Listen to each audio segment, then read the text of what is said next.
के सिद्धांत का पालन करते हुए भारत सस्टेनेबल और क्लीन मोबिलिटी की दिशा में काम कर रहा है, जो हम सभी को बेहतर भविष्य की ओर प्रेरित करेगा, तथा ये एक्सपो इसी दिशा में एक महत्वपूर्ण प्रयास है। I now invite Shri Piyush Goyal, Honorable Minister of Commerce and Industry, to kindly welcome our distinguished guests.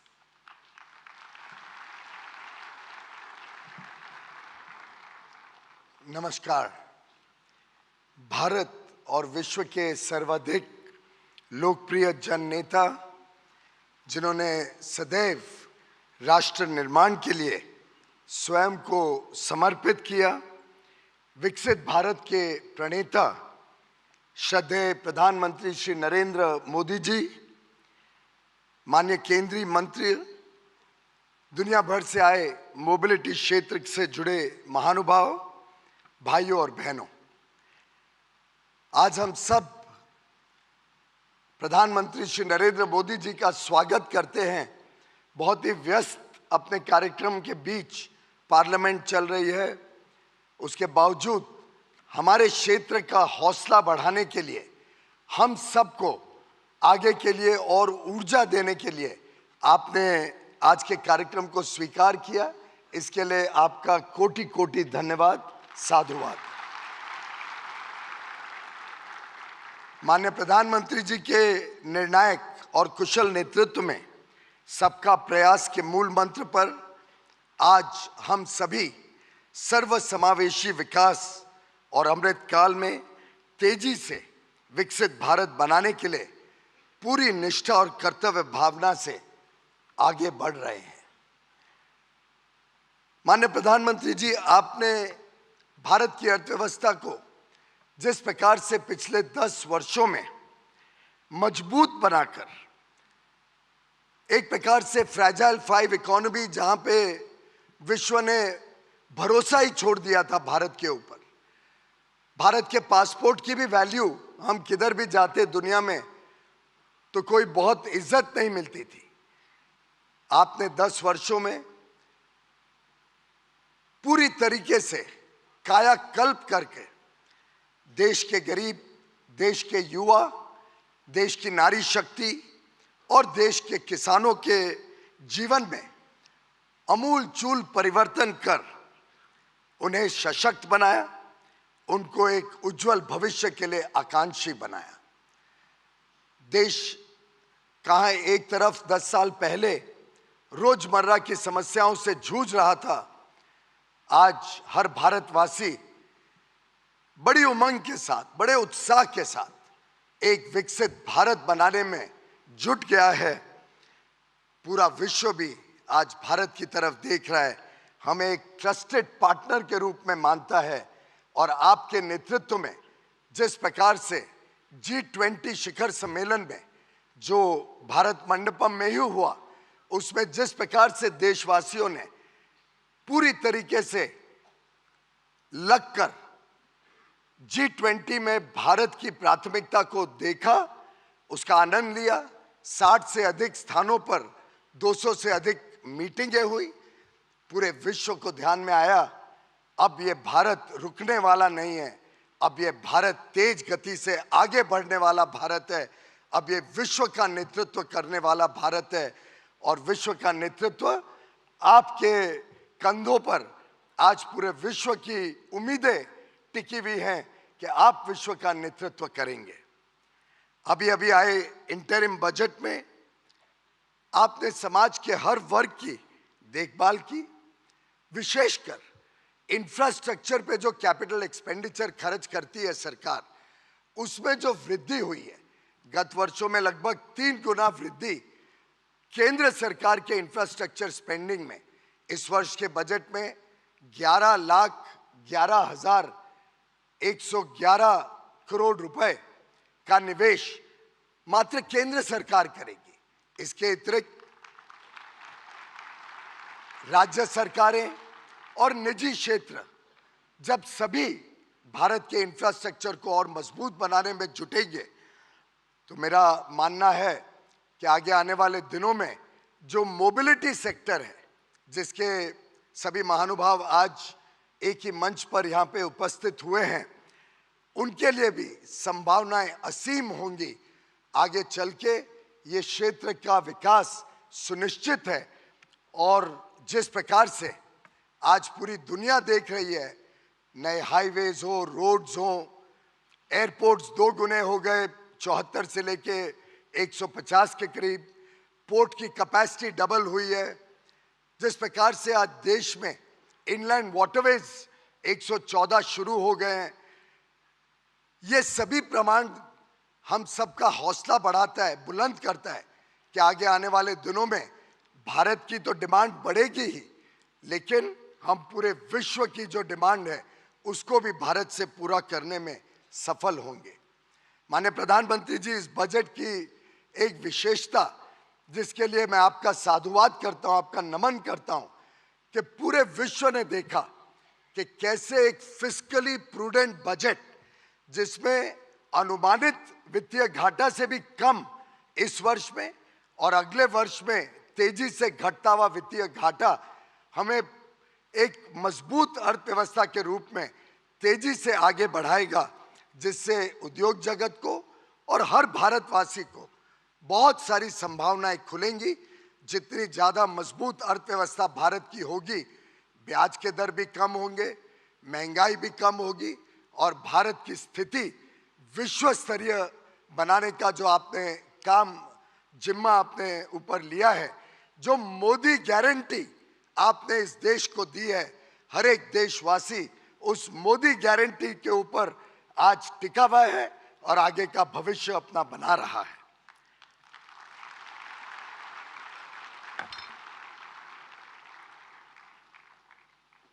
मित्रों, माननीय प्रधानमंत्री जी के मन में यह स्पष्ट था कि अगर भारत को विश्व पटल पर अपनी उपलब्धियां बतानी है, विश्व पटल पर भारत की जो क्षमताएं हैं वो पहुंचानी है, तो उसके लिए हमें अच्छी व्यवस्थाएं भी चाहिए जिसमें एग्जीबिशंस हो सके, कॉन्फ्रेंसेस हो सके।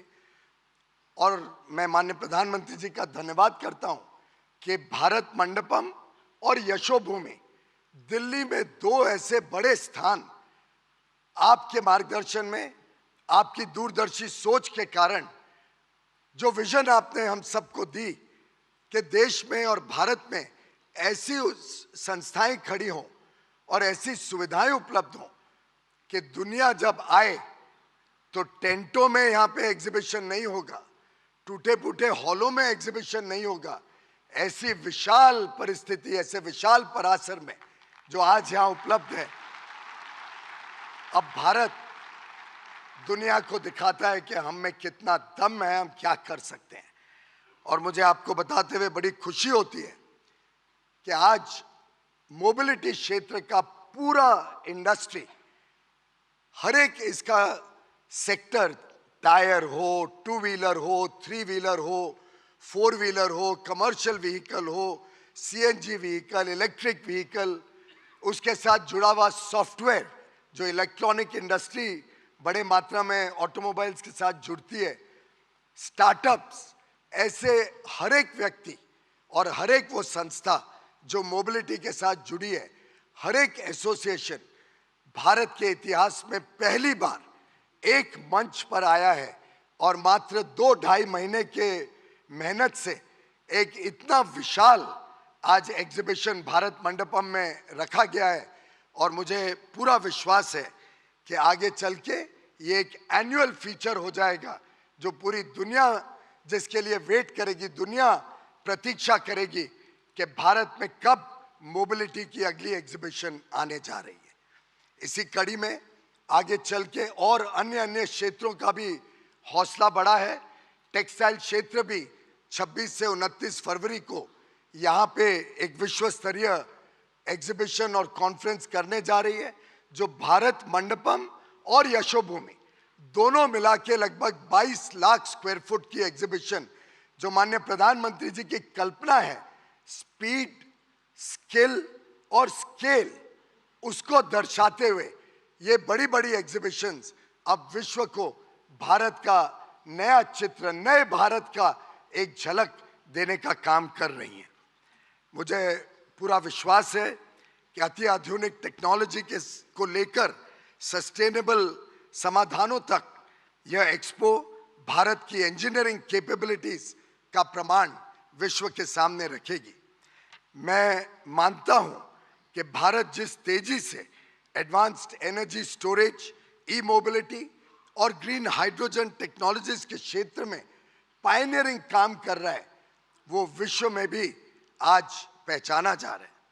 यह स्पष्ट है कि भारत 2030 तक शायद विश्व का सबसे बड़ा ईवी मार्केट के रूप में, इलेक्ट्रिक व्हीकल मार्केट के रूप में उभरेगा।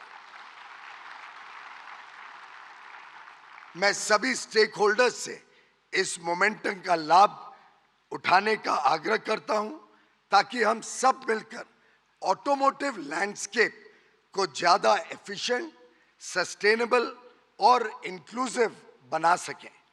माननीय प्रधानमंत्री जी की जो दूरदर्शी सोच है, जो उनका विजन है, भारत के मोबिलिटी इकोसिस्टम में क्रांतिकारी परिवर्तन की आधारशिला का, ये एक कनेक्टेड भारत, एक कन्वीनियंट और कंजेशन फ्री ट्रैवल देने वाला देश, clean and cutting edge technology से शोभित हम सबको टर्बो चार्ज कर रहा है। और हम सब आपको आश्वस्त कराना चाहते हैं माननीय प्रधानमंत्री जी कि जो आपने हमें दिशा निर्देश दिया है, जो मार्गदर्शन दिया है, हम उसको हकीकत में बुनने के लिए कोई कसर नहीं छोड़ेंगे। हम सब आपके साथ हैं और आपके मार्गदर्शन में विकसित भारत 2047 के लिए हम सब कर्तव्य भावना से पूरा प्रयास करेंगे। मैं पुनः हम सब की तरफ से और 140 करोड़ देशवासियों की ओर से आपका कोटि कोटि धन्यवाद और साधुवाद करता हूं। बहुत बहुत धन्यवाद।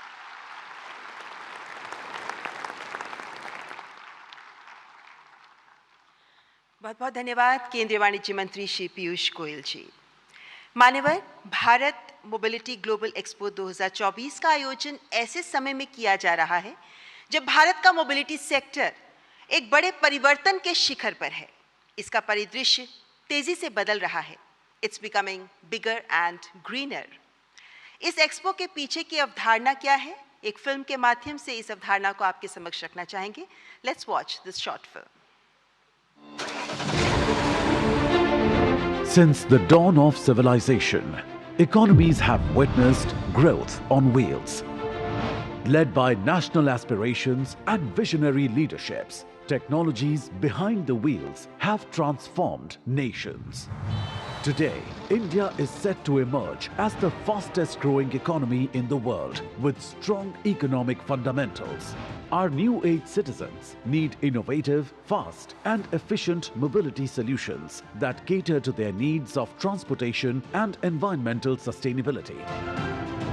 Our Honorable Prime Minister Shri Narendra Modi's Atmanirbhar Bharat vision is driving technology-led advancements through proactive government initiatives, policies and R&D interventions in redefining the future of mobility landscape. Under this vision, the government has launched several schemes, besides significant investments and initiatives for development of EV infrastructure, alternative fuels, automotive testing, skill development, automotive design, and engineering manufacturing. Bharat is redefining the future of mobility across 7 seas. Electric vehicle adoption is on the rise, fueled by government incentives, as India takes significant strides towards a greener future and creates a conducive ecosystem, making e-mobility a viable and affordable solution for all. Innovation in battery technologies and chemistry is thriving. Initiatives are underway to establish a robust charging infrastructure, while there is a concerted effort towards renewable energy generation to meet the rising electricity demand for charging. Increasing ride-sharing services are reducing traffic congestion, while bike and scooter sharing services provide last-mile connectivity solutions. Public transportation is evolving, with the integration of digital payments and smart ticketing, offering a seamless and convenient travel experience. India is fast emerging as a leader in intelligent transportation solutions, enabling real-time communication, remote monitoring and effective traffic management. Leveraging existing skill sets in advanced manufacturing, IT, electronics and a burgeoning startup ecosystem, India is poised to emerge as a global leader in the mobility sector, to seamlessly blend all elements of the ecosystem and to work towards a common goal of sustainable, convenient and affordable mobility.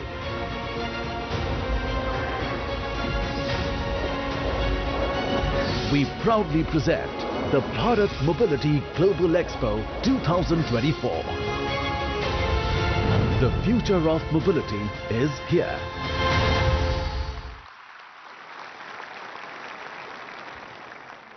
मान्यवर, विश्व पटल पर भारत के प्रगतिशील, उन्नतिशील, सुदृढ़ पद चिन्ह आज विश्व के लिए उम्मीद बन रहे हैं। भारतवासियों की सेवा में सदैव तत्पर, विकास और प्रगति का पर्याय बन, अपने निर्णायक नेतृत्व और दूरदर्शिता से भारत को विश्व पटल पर स्थापित करने में कार्यरत भारत के यशस्वी प्रधानमंत्री माननीय श्री नरेंद्र मोदी जी के प्रखर नेतृत्व से ही ये संभव हो पाया है। Ladies and gentlemen, I now humbly request Honorable Prime Minister of India, Shri Narendra Modi ji, to address the august gathering.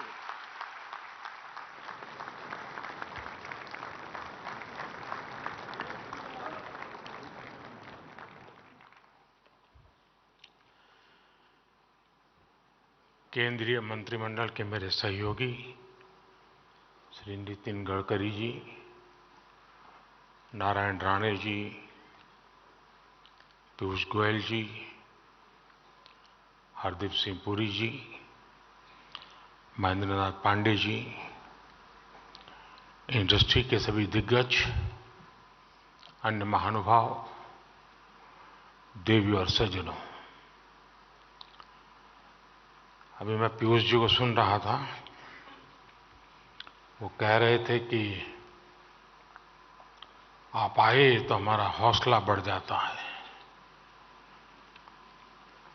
लेकिन मैं देख रहा तो यहां तो सारे हॉर्स पावर लोग वाले बैठे हैं।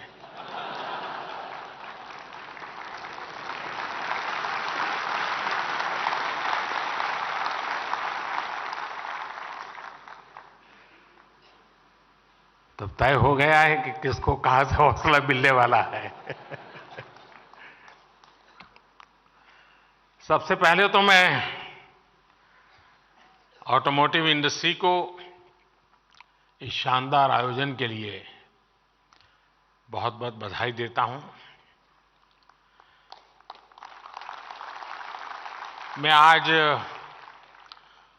हर स्टॉल पर तो नहीं जा पाया, लेकिन जितने भी स्टॉल्स मैंने देखे वो बहुत ही प्रभावित करने वाले थे। हमारे देश में ये सब हो रहा है, देखते हैं तो और आनंद हो जाता है। मैंने तो कभी गाड़ी खरीदी नहीं है, इसलिए मुझे कोई अनुभव नहीं है, क्योंकि मैंने कभी साइकिल भी नहीं खरीदी है। मैं दिल्ली के लोगों को भी कहूंगा कि इस एक्सपो को आकर जरूर देखें।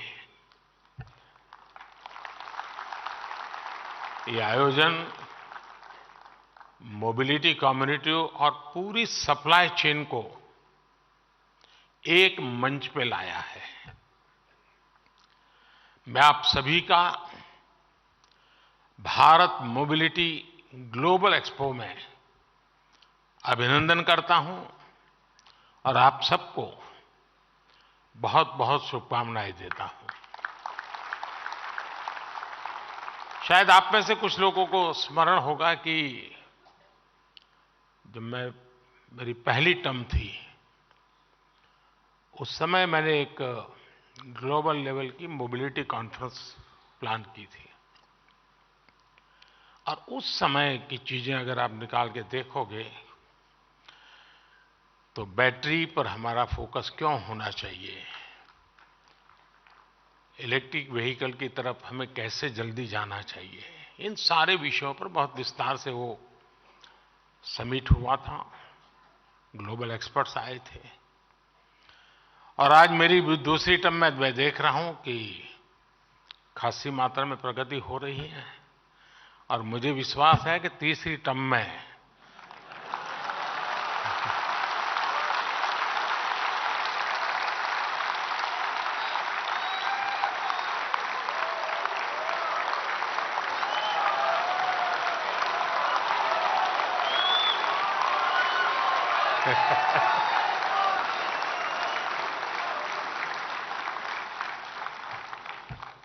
चलिए, समझदार को इशारा काफी होता है।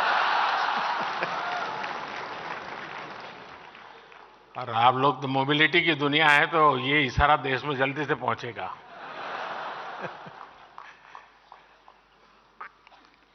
साथियों, आज का भारत 2047 तक विकसित भारत बनाने के लक्ष्य को लेकर आगे बढ़ रहा है। इस लक्ष्य की प्राप्ति में मोबिलिटी सेक्टर एक बहुत बड़ी भूमिका अदा करने वाला है।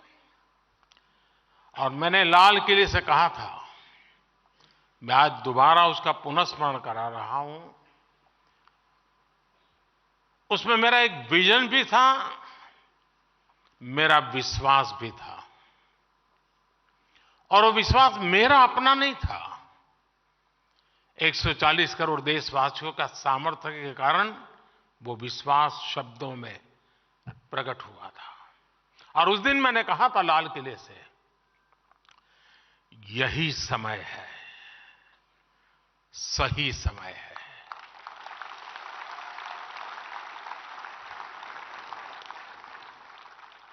ये मंत्र आपके सेक्टर पर बिल्कुल फिट बैठता है। एक प्रकार से India is on the move and is moving fast. Bharat के मोबिलिटी सेक्टर के लिए एक तरह से गोल्डन पीरियड का प्रारंभ है। आज भारत की अर्थव्यवस्था का तेजी से विस्तार हो रहा है। और जैसा मैंने पहले कहा, हमारी सरकार की तीसरे टर्म में भारत का दुनिया की तीसरी सबसे बड़ी अर्थव्यवस्था बनना तय है।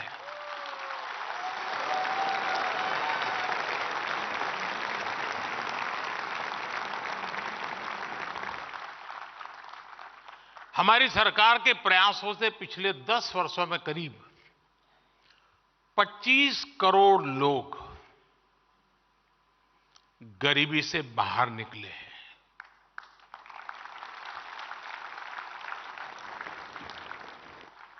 और जब वो गरीबी से बाहर निकलता है ना, तब उसके सपनों में पहली 5 चीजों में क्या होता है? एक आप होते हैं। चाहे वो साइकिल खरीदने का चाहेगा, चाहे स्कूटी खरीदना चाहेगा, चाहे स्कूटर, और हो सके तो 4 व्हीलर। उसका पहला ध्यान आप ही पर जाने वाला है। और ये 25 करोड़ लोग गरीबी से बाहर आए हैं। आज भारत में बड़ी संख्या में न्यू मिडिल क्लास बना है, जिसकी अपनी आशाएं हैं, अपनी आकांक्षाएं हैं। शायद एस्पिरेशन का लेवल उस सोसाइटी में होता है, उस इकोनॉमिकल स्ट्राटा में होता है, वो शायद ही कहीं और होता है जी। जैसे व्यक्ति के जीवन में 14 से 20 साल का कालखंड जैसे एक प्रकार से अलग ही होता है, वैसा इनके जीवन में होता है। और इसको अगर हम एड्रेस करते हैं तो आप कल्पना कर सकते हैं हम कहां से कहां पहुंच सकते हैं जी। ये न्यू मिडिल क्लास, उसके एस्पिरेशंस, और दूसरी तरफ आज भारत में मिडिल क्लास का दायरा भी बहुत तेजी से बढ़ रहा है। मिडिल क्लास की इनकम भी बढ़ रही है। ये सारे फैक्टर्स भारत के मोबिलिटी सेक्टर को नई ऊंचाई देने वाले हैं। बढ़ती हुई अर्थव्यवस्था और बढ़ती हुई आय के बीच बढ़ते हुए कुछ आंकड़े आपके सेक्टर का हौसला बढ़ाने वाले हैं। मोदी नहीं, ये आंकड़े। साल 2014 के पहले के 10 सालों में भारत में 12 करोड़ के आसपास गाड़ियों की बिक्री हुई थी, जबकि 2014 के बाद से देश में 21 करोड़ से ज्यादा गाड़ियों की बिक्री हो चुकी है। 10 साल पहले भारत में साल भर में 2000 तक इलेक्ट्रिक गाड़ियां बिक रही थी। वहीं अब भारत में करीब 12 लाख इलेक्ट्रिक गाड़ियां हर साल बिक रही हैं। पिछले 10 साल में पैसेंजर व्हीकल्स की बिक्री में 60% की वृद्धि हुई है। भारत में टू व्हीलर सेल्स भी 70% से ज्यादा बढ़ी है। अभी कल ही जो आंकड़े आए हैं वो बताते हैं कि जनवरी के महीने में कारों की बिक्री ने अपने पिछले सारे रिकॉर्ड तोड़ दिए हैं। जिनकी बिकी है वो यहां बैठे हैं ना। आप चिंता मत कीजिए, इनकम टैक्स वाले नहीं सुन रहे हैं, घबराओ मत। यानी आप सभी के लिए मोबिलिटी सेक्टर में अभूतपूर्व पॉजिटिव वातावरण आज धरती पर नजर आ रहा है। आपको आगे बढ़कर इसका लाभ उठाना है। साथियों, आज का भारत भविष्य की जरूरतों को ध्यान में रखते हुए नई नीतियां बना रहा है और इसमें निश्चित तौर पर मोबिलिटी सेक्टर के लिए विशेष जगह है। कल जो बजट पेश हुआ है उसमें भी इस विजन आपको देख पाते होंगे। ये तो इंटरिम बजट है, पूरा तो आएगा जब हम तीसरी बार आएंगे तब। 2014 में भारत का capital expenditure 2014 capital expenditure 2 lakh crore से भी कम था। 2 लाख करोड़ रुपए से कम था। आज ये 11 लाख करोड़ से भी ज्यादा हो गया है। कैपिटल एक्सपेंडिचर पर 11 लाख करोड़ रुपए का खर्च का ऐलान भारत के मोबिलिटी सेक्टर को अनेक विद अपॉर्चुनिटी लेकर के आया है। ये ना सिर्फ अर्थव्यवस्था को ताकत देगा, बल्कि इससे रोजगार के भी नए अवसर बनेंगे। इस अभूतपूर्व इन्वेस्टमेंट की वजह से आज भारत में rail, road, airport, waterway transport, यानी हर क्षेत्र का कायाकल्प हो रहा है। हम समुद्र और पहाड़ों को चुनौती देते हुए एक के बाद एक इंजीनियरिंग मार्वल तैयार कर रहे हैं, और वो भी रिकॉर्ड समय में। अटल टनल से लेकर अटल सेतु तक भारत का इंफ्रास्ट्रक्चर डेवलपमेंट नए रिकॉर्ड बना रहा है।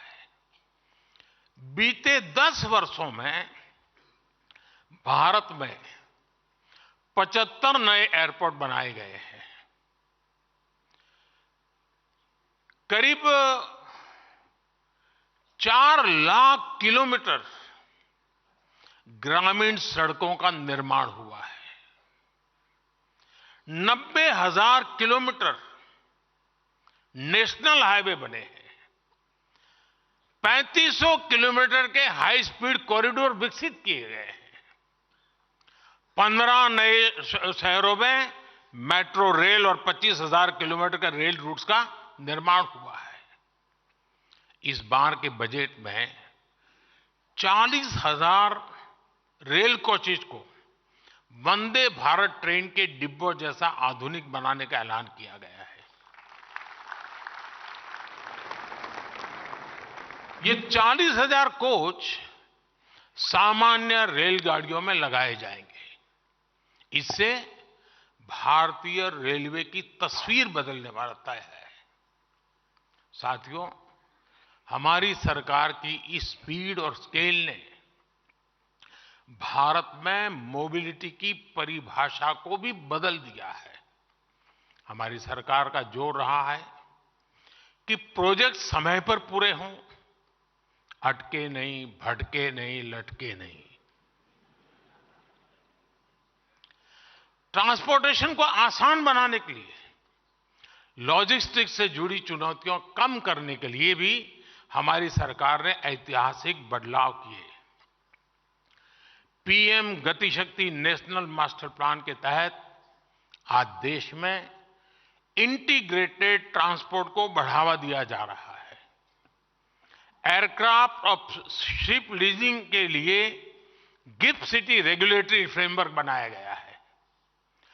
लॉजिस्टिक्स चेन को आधुनिक बनाने के लिए सरकार ने नेशनल लॉजिस्टिक्स पॉलिसी बनाई है। सामान की ढुलाई में समय कम लगे, पैसा कम लगे, इसके लिए डेडिकेटेड फ्रेट कॉरिडोर विकसित किए गए हैं। कल बजट में जिन 3 रेलवे इकोनॉमिक कॉरिडोर्स की घोषणा की गई है, वो भी भारत में ईज ऑफ ट्रांसपोर्टेशन को बढ़ाने का एक काम करेंगे। साथियों, आज भारत में नेशनल हाईवेज और आधुनिक एक्सप्रेसवे के निर्माण के जरिए कनेक्टिविटी को निरंतर मजबूत किया जा रहा है। जीएसटी ने न सिर्फ सामानों की आवाजाही को तेज किया है, बल्कि राज्यों के बॉर्डर्स पर जो चेकपोस्ट होते थे, उन्हें भी खत्म किया है। फास्ट ट्रैक टेक्नोलॉजी भी इंडस्ट्री के ईंधन और समय दोनों की बचत करा रही है। एक स्टडी के मुताबिक फास्ट ट्रैक से अर्थव्यवस्था को हर साल 40,000 करोड़ रुपए का फायदा हो रहा है। साथियों, भारत आज विश्व का इकोनॉमिक पावर हाउस बनने के मुहाने पर है। ऑटो और ऑटोमोटिव कंपोनेंट इंडस्ट्री की बहुत इसमें भूमिका रहने वाली है। आपकी इंडस्ट्री का देश के टोटल एक्सपोर्ट में बड़ा प्रतिनिधित्व है। भारत आज पैसेंजर व्हीकल के मामले में विश्व का तीसरा सबसे बड़ा मार्केट है। हम पूरी दुनिया में कॉमर्शियल व्हीकल्स बनाने वाले तीसरे सबसे बड़े देश हैं। हमारी कंपोनेंट इंडस्ट्री भी ग्लोबली कॉम्पिटिटिव बन रही है। अब अमृत काल में हमें इन सभी क्षेत्रों में दुनिया में टॉप पर आना है। हमारी सरकार आपके हर प्रयास में आपके साथ खड़ी है। ये मैं आपके लिए कह रहा था।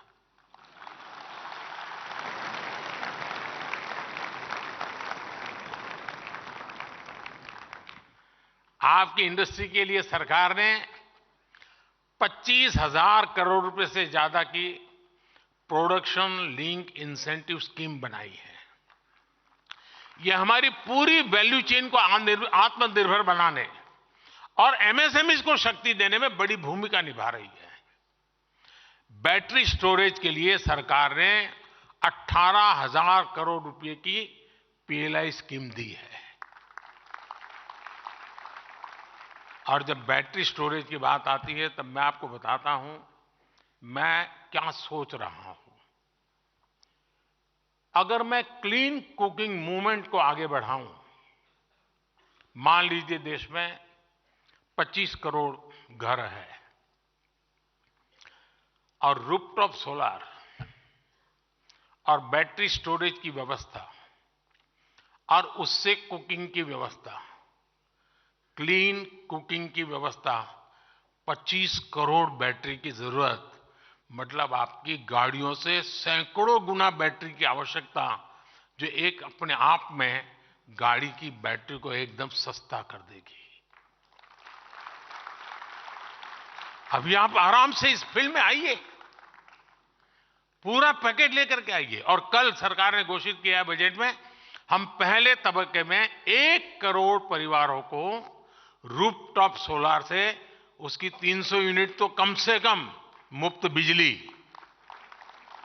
और मेरी तो योजना है कि रूफटॉप से उसका इलेक्ट्रिक व्हीकल का चार्जिंग व्यवस्था उसके घर में ही हो, उसकी गाड़ी रात को आए, स्कूटी आए, स्कूटर आए, चार्ज हो जाए, सुबह अपना चलता चले। यानी एक प्रकार से डिसेंट्रलाइज व्यवस्था पूरी तरह रूफटॉप सोलार सिस्टम के साथ जोड़ने की कल्पना है। ये सारी चीजें आपके भविष्य की योजनाओं के में दिमाग में रख करके प्लान कीजिए, मैं आपके साथ हूं।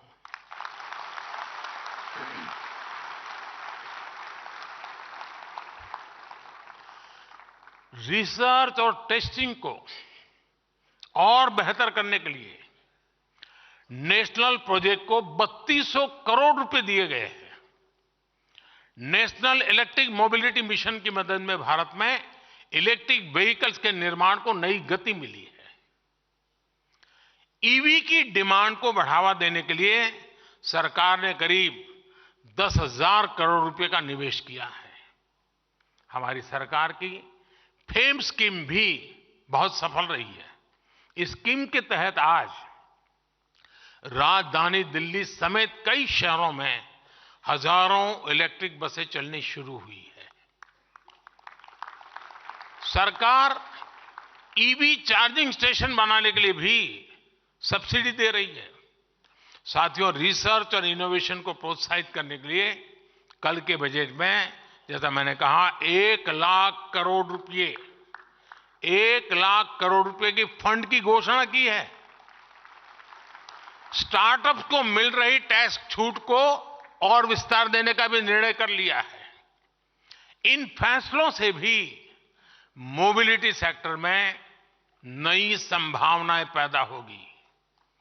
ईवीज के सामने आज सबसे बड़ी चुनौती उसकी कॉस्ट और बैटरीज की है। इस फंड का इस्तेमाल इस क्षेत्र में रिसर्च के लिए हो सकता है। हमारी रूफटॉप सोलर स्कीम में भी ईवी मैन्युफैक्चरिंग से जुड़ा कंपोनेंट है, जिससे ऑटो सेक्टर को भी मदद मिलेगी। जब सोलर रूफटॉप की संख्या बढ़ेगी तो स्वाभाविक है कि बड़ी संख्या में बैटरीज की भी जरूरत होगी। आपके लिए इस सेक्टर में भी विकास की बहुत बड़ी संभावनाएं हैं। और मैं तो एक और बात कहूंगा, क्यों नहीं हमारी इंडस्ट्री ऐसी रिसर्च करती जिसमें भारत में मौजूद रॉ मटेरियल से ही नई तरीके की बैटरी बनाई जाए। क्योंकि दुनिया को चिंता है कि ये रॉ मटेरियल कितने लंबे अरसे तक चलेगा और तब क्या होगा। हम अभी से क्यों ना ऑल्टरनेट ले। मैं समझता हूं कि देश दे सकता है। काफी लोग सोडियम पे काम कर भी रहे हैं। और सिर्फ बैटरी ही नहीं, ऑटो सेक्टर को ग्रीन हाइड्रोजन और इथेनॉल के क्षेत्र में भी नई रिसर्च को बढ़ावा देना चाहिए। हमारे स्टार्टअप्स ने ड्रोन सेक्टर को भारत में नई उड़ान दी है। इस फंड का इस्तेमाल ड्रोन से जुड़ी रिसर्च में भी हो सकता है। आज हमारे वाटरवेज ट्रांसपोर्ट के बहुत ही कॉस्ट इफेक्टिव माध्यम बनकर उभरे हैं। भारत की शिपिंग मिनिस्ट्री अब स्वदेशी टेक्नोलॉजी का इस्तेमाल करके हाइब्रिड वेसल्स बनाने की दिशा में आगे बढ़ रही है। आपको भी इस दिशा में जरूर आगे आना चाहिए। साथियों, आज इंडस्ट्री के आप सभी दिग्गजों के बीच, मार्केट की इतनी सारी चर्चाओं के बीच, मैं एक मानवीय पहलू की तरफ भी आपका ध्यान दिलाना चाहता हूं। हमारे लाखों ड्राइवर साथी इस मोबिलिटी सेक्टर का एक बहुत बड़ा हिस्सा है। जो ट्रक चलाते हैं, जो टैक्सी चलाते हैं, वो ड्राइवर हमारी सामाजिक और आर्थिक व्यवस्था का एक अभिन्न हिस्सा है। अक्सर ये ड्राइवर्स घंटों घंटों लगातार ट्रक चलाते हैं और मालिक भी क्या समय पर क्यों नहीं आया वहीं से शुरू करता है, कहां रुक गया था। इनके पास आराम का समय नहीं होता। ऐसी मुश्किल परिस्थितियों में कई बार ये लोग सड़क हादसों का भी शिकार हो जाते हैं। ट्रक ड्राइवर्स की इस चिंता, उनके परिवार की इस चिंता को भी हमारी सरकार भली भांति समझती है। मुझे आपको ये बताते हुए खुशी है कि ड्राइवर्स को बीच सफर में आराम देने के लिए केंद्र सरकार ने एक नई योजना पर काम शुरू किया है। इस योजना के तहत सभी नेशनल हाईवेज पर ड्राइवरों के लिए नई सुविधा वाले आधुनिक भवनों का निर्माण होगा। इन भवनों में ड्राइवरों के लिए भोजन, पीने के साफ पानी, शौचालय, पार्किंग और आराम करने की पूरी व्यवस्था होगी। सरकार की तैयारी इस योजना के पहले चरण में देश भर में ऐसे 1000 भवन बनाने से शुरुआत करने की है।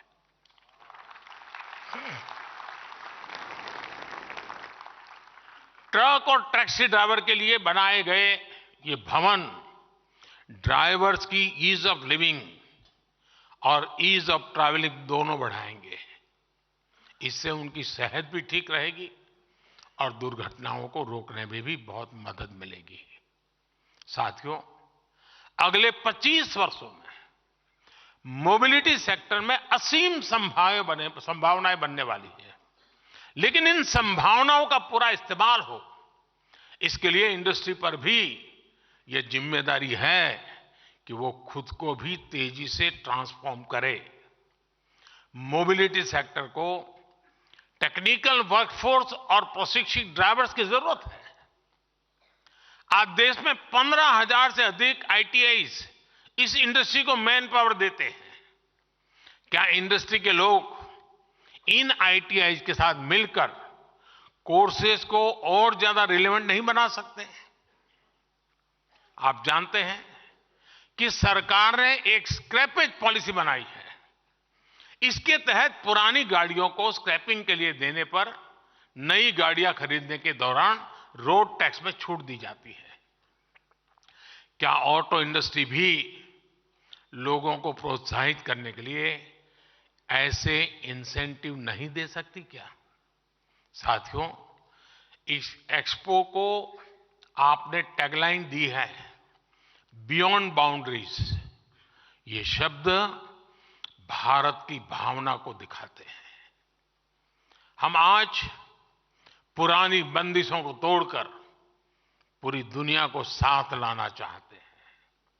हम ग्लोबल सप्लाई चेन में भारत की भूमिका का विस्तार करना चाहते हैं। इंडियन ऑटो इंडस्ट्री के सामने संभावनाओं का पूरा आसमान है। आइए अमृतकाल के विजन पर आगे बढ़े। आइए भारत को इस क्षेत्र का ग्लोबल लीडर बनाए। और मैं टायर वालों के क्षेत्र में अभी चक्कर काट के आया और मेरा पहले दिन से इन टायर वाली दुनिया से झगड़ा रहता है। मुझे अभी भी समझ नहीं आता है कि भारत जो खेती प्रधान देश है उसको रबर इंपोर्ट क्यों करना पड़े।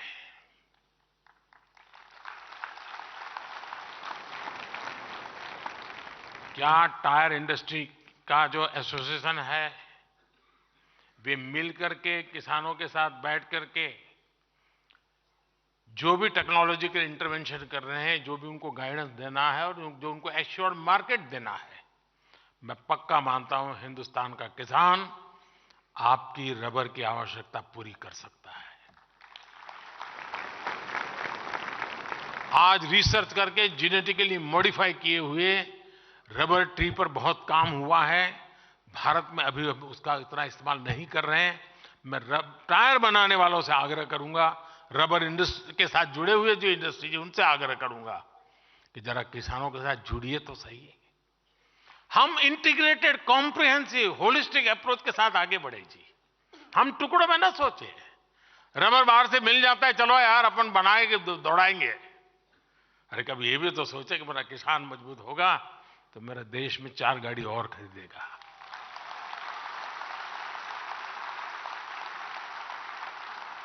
और गाड़ी कोई भी खरीदे, टायर तो आप ही का लगने वाला है जी। मेरा कहने का तात्पर्य है कि साथियों, आप लोग पहली बार जब इतनी बड़ी मात्रा में एक साथ आए हैं, नए सिरे से कैसे सोच सकते हैं, एक दूसरे को हेल्पिंग हैंड बन करके नए इनोवेटिव आइडियाज के साथ आप कैसे आगे बढ़ सकते हैं। और आज हम एक ऐसे स्टेज पर हैं, हम जितने साथ मिलकर काम करेंगे हमारी ताकत अनेक गुना बढ़ जाएगी और हम दुनिया में छाने का मौका नहीं जाने देंगे।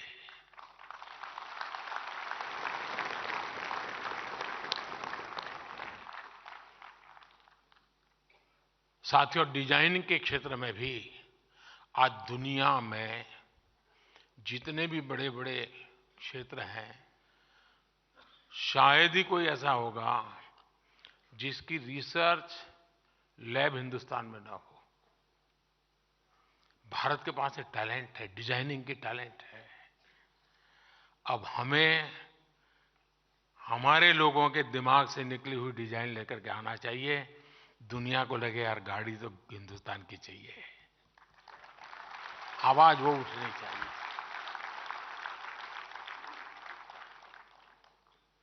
गर्व से वो कहें, रास्ते में जाता है तो कोई भी, अरे ये हमारी मेड इन इंडिया है, जरा देख के गाड़ी तो देखे जरा।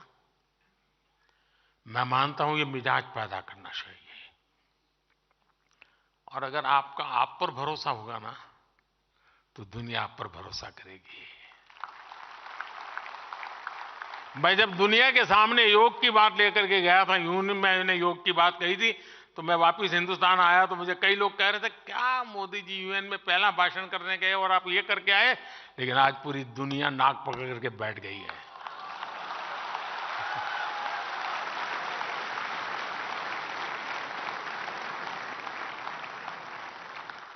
अपने आप पर भरोसा करिए, सामर्थ्य के साथ खड़े हो जाइए। विश्व का कोई ऐसा रास्ता ना हो जहां आप नजर ना आए। दोस्तों,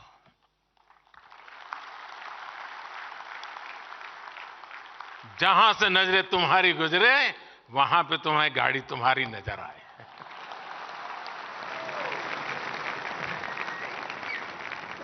आप सभी को बहुत बहुत शुभकामनाएं। धन्यवाद।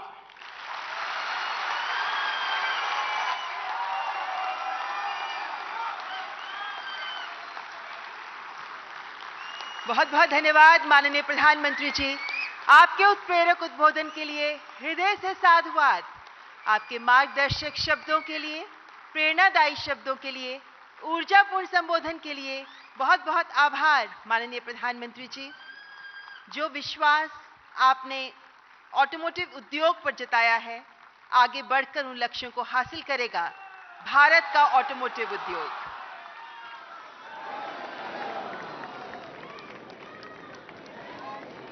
May I please request you all to kindly be seated till our distinguished guests have left the hall. प्रधानमंत्री नरेंद्र मोदी को आप सुन रहे थे। आपको बता दें कि भारत मोबिलिटी ग्लोबल एक्सपो 2024 के इस कार्यक्रम में प्रधानमंत्री नरेंद्र मोदी ने शिरकत की और साफ तौर पर तमाम बड़ी और महत्वपूर्ण बातें यहां पर प्रधानमंत्री ने अपने संबोधन में कही है। प्रधानमंत्री ने जिस तरह से लगातार अर्थव्यवस्था बढ़ती